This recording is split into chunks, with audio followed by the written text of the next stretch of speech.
मैं अपने माता पिता की इकलौती संतान थी।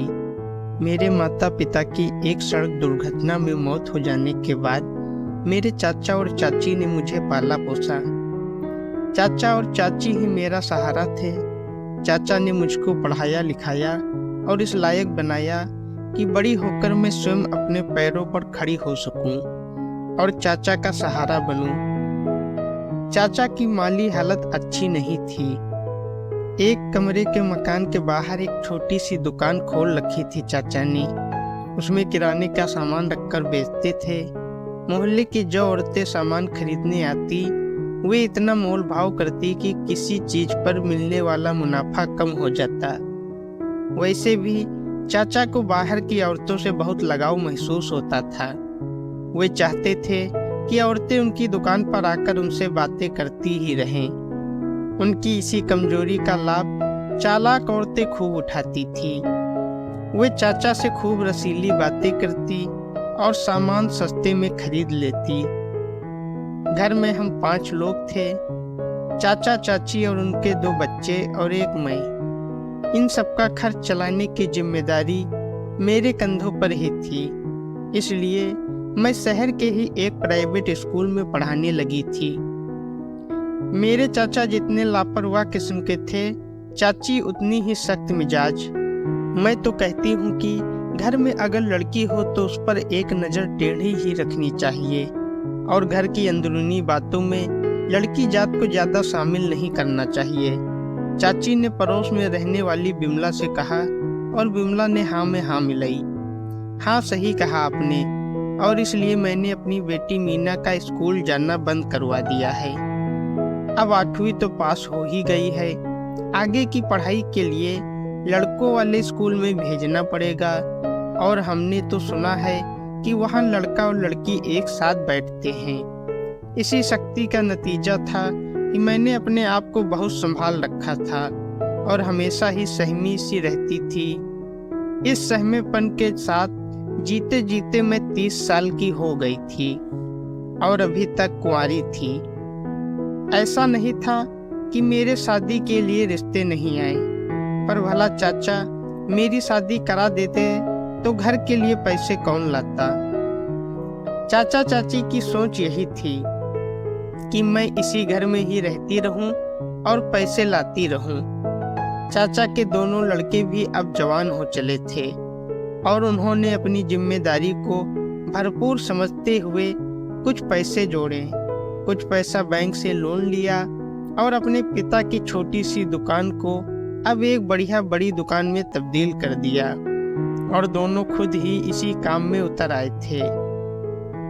मैं भी मेहनत से स्कूल में अपनी ड्यूटी पूरी करती और घर आकर भी चाची की रसोई घर में मदद करती। मैंने अपनी जवान होती भावनाओं को अच्छी तरह से काबू कर रखा था। फिर भी जवानी में किसी की तरफ झुकाव होना बड़ा ही स्वाभाविक होता है और मैं भी कोई अपवाद नहीं थी। विजय मेरे ही स्कूल में मेरे साथ पढ़ाता था। वह दिखने में भी काफी हैंडसम था। मेरी उससे अच्छी बनती थी। हम दोनों एक दूसरे से खूब बातें करते। 2 जवा दिलों के बीच प्यार को पनपने के लिए बहुत कुछ खास की जरूरत नहीं होती। बस थोड़ा सा अपनापन का पानी, खूबसूरती की खाद और फिर प्यार के फल आने लगते हैं। मुझको भी अपने साथ पढ़ाने वाले विजय से प्यार हो गया था। विजय एक सीधा साधा लड़का था। वह जिंदगी से जूझ रहा था, फिर भी हमेशा मुस्कुराता रहता। माली हालत की बात करें तो विजय की माली हालत मुझसे तो बेहतर थी। एक बार नए साल पर विजय ने मुझको एक मोबाइल गिफ्ट कर दिया। मैंने बहुत ना नुकुर की, पर विजय ने ऐसे दलील दी कि मुझे चुप हो जाना पड़ा।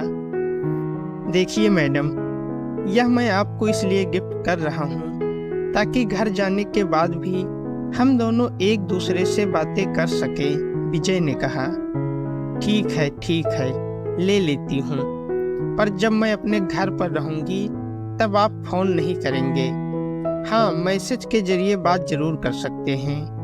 ठीक है राखी जी, इतना कहकर विजय ने मुझको अपनी बाहों में भरकर मेरे होठों को चूम लिया। मेरा रोम रोम रोमांचित हो गया। मुझे और विजय को एक दूसरे का साथ अच्छा लग रहा था और हम दोनों ही अपने आगे का जीवन एक दूसरे के साथ गुजारने की बात सोच रहे थे। पर हमेशा ही इंसान का सोचा हुआ कहाँ होता है।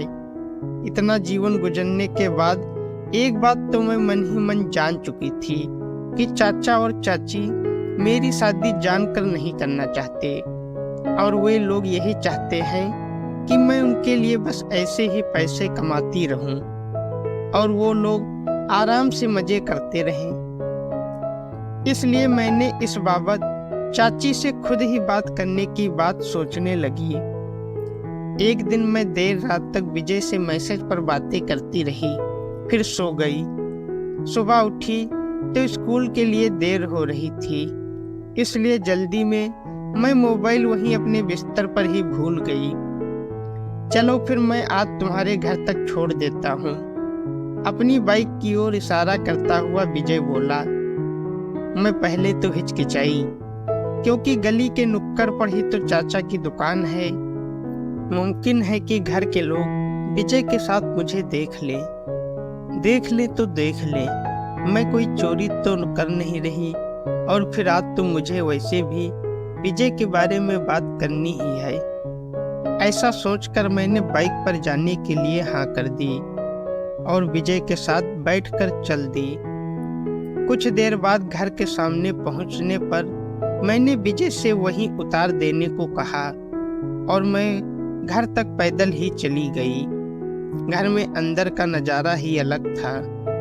चाचा, उनका लड़का राकेश और चाची एक साथ बैठे हुए थे। सभी मुझको घूर रहे थे। अरे राखी बिटिया, बहुत थक गई होगी, चाचा ने कहा। हाँ चाचा, स्कूल में काम ही इतना होता है, थोड़ी बहुत थकान आना तो लाजमी ही है, मैंने कहा। मेरा इतना कहना था कि चाची बिफर पड़ी। हाँ, थकान तो आएगी ही, जब देर रात तक किसी लड़के से चक्कर चलाया जाएगा। तुरंत ही मुझको याद आया कि आज मैं अपना मोबाइल घर में ही भूल गई थी और इसलिए चाची ऐसा बोल रही हैं। वो चाची, मैं आपसे बात करने ही वाली थी, आज मैं हकला गई। अरे तू क्या बात करेगी, तू तो चक्कर चला रही है, वह भी किसी लड़के के साथ। अरे नहीं चाची, वह तो मैं विजय के बारे में आप लोगों से आज वैसे भी बातें करने वाली थी। हम दोनों एक दूसरे से प्यार करते हैं और शादी करना चाहते हैं। अरे तू 2-4 शब्द पढ़ क्या गई, मुझे ही शब्दों के मतलब समझाने लगी है और तू समझ क्या रही है। तू किसी भी लड़के से शादी करने को कहेगी और हम कर देंगे। तुझे ऐसे ही हमारे लिए पैसे कमाने होंगे। भूल जा कि तेरी कभी शादी भी होगी। चाची का पाड़ा चढ़ चुका था। शादी तो मैं विजय से ही करूंगी और आप सबको बताना चाहूंगी कि मैं विजय की बच्ची की माँ बनने वाली हूँ। मैंने यह बात सिर्फ इसलिए कह दी कि ऐसा सुनकर चाचा और चाची के तेवर नरम हो जाए। मैंने अपनी बात जारी रखते हुए कहा, आप लोग नहीं मानोगे तो जबरदस्ती ही सही, देखती हूँ कि मुझे कौन रोकता है। मैं भी अड़ गई थी। मैं रोकूंगी तुझे नमक हराम, हमारी नाक कटवाती है, मोहल्ले में हमारा जीना मुश्किल करना चाहती है, चाची चिल्ला रही थी। मैंने सोचा कि जब बात इतनी बढ़ ही चुकी है तो विजय को भी फोन करके यहाँ बुला लेती हूँ। और इस गरज से मैंने चाची के हाथ से अपने मोबाइल फोन को छीनकर विजय को फोन कर दिया। हाँ, तुम मेरे घर आ जाओ, सब लोग घर पर ही हैं, आमने सामने बैठकर बात हो जाएगी। विजय अभी ज्यादा दूर नहीं गया था, वह फौरन ही लौट पड़ा। चाचा ने मेरे विद्रोही सुर देखे तो चाची को शांत कराने लगे। ठीक है राखी, तुम्हारे फैसले को हमारी भी हाँ है, जैसा चाहो वैसा करो, चाचा ने कहा। पर राकेश को काटो तो खून नहीं, उसे यह बात कतई मंजूर नहीं हो पा रही थी कि किसी लड़के को घर बुलाकर मैं खुद ही अपनी शादी की बात करूं। कुछ देर बाद ही विजय वहां आ गया। अभी उसने दरवाजे के अंदर पहला कदम रखा ही था कि राकेश उसे देखकर भड़क गया। राकेश ने तुरंत ही विजय की शर्ट का कॉलर पकड़ लिया और उसको जमीन पर गिराकर लात घूंसे चलाने लगा। विजय को अचानक इस हमले की उम्मीद नहीं थी, इसलिए वह राकेश का विरोध न कर सका। अब तो मौका देखकर मेरे चाचा ने भी विजय को मारना शुरू कर दिया। वे दोनों विजय को मारते हुए बाहर ले आए। मैं विजय को बचाने के लिए दौड़ी तो चाची ने मुझे पकड़ लिया। बाहर मोहल्ले के लोग जमा होने लगे थे। साले दिन दिहाड़े चोरी करने घुसता है, रुक साले, आज तुझे नहीं छोड़ेंगे, राकेश चीख रहा था। एक चोर को पिटता देखकर जमा हुई भीड़ की हथेलियों में भी खुजली होने लगी थी, बिना जाने कि सच क्या है। भीड़ ने भी बेहताशा विजय को मारना शुरू कर दिया। भीड़ अब भी विजय को मारे जा रही थी। मैं विजय तक पहुंच ही नहीं पा रही थी। मैं चीख रही थी, मत मारो उसे, वह चोर नहीं है। पर भीड़ तो खुद ही वकील होती है और खुद ही जज। कुछ ही देर बाद विजय के सिर से खून की धारा निकल पड़ी थी और उसकी मौत हो गई। भीड़ ने अपनी ताकत दिखाते हुए न्याय कर दिया था। जब मैंने विजय की लाश देखी तो मैं वहीं बुत बनकर गिर गई। एक पल में मेरी सारी दुनिया ही उजड़ गई। मैं वहीं विजय की लाश से लिपट कर रोती रही, लेकिन मेरी वहां सुनने वाला कोई नहीं था।